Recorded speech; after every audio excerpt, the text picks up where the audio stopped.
Туугандар, мына Юто жана Ловол тракторлары. Жана башка тракторлар бар экен, ушул жактан бүт курал чыгат экен.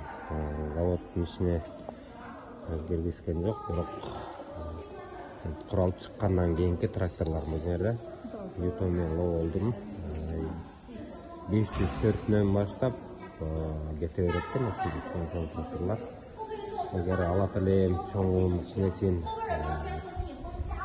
дей турган болсоңуздар, кайрылсаңыздар болот. Бааларын биз тактап, баарын сиздерге жеткиликтүү баада айтып беребиз туугандар.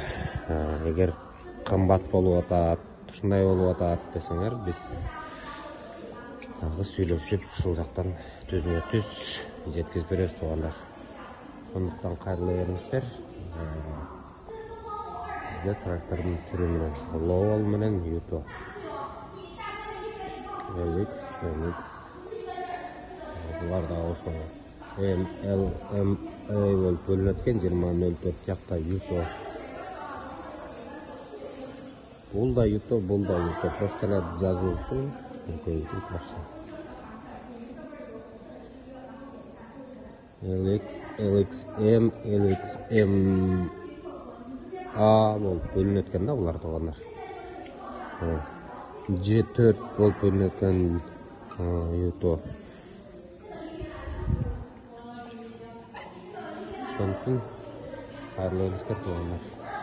Кызыккандар болсо, ийисинен чоңуна сыртта шаймандар менен да кошо заказ берсеңиздер болот экен. Шаймандар да бар. Айланма сокосу жана термосу, башка нерселери өздөрүнүн родной заводдон чыккан. Азыр бул эжелерин сопровождать этип заводдун ичинде.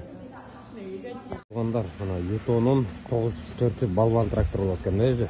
Бизге ушул эле жетчү. G4, LX G4 дегени балбан трактор экен эле.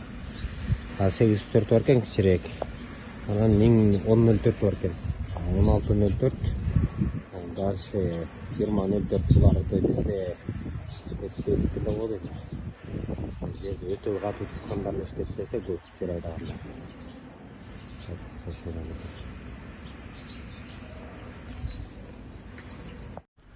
Так, самомойка аппараттар.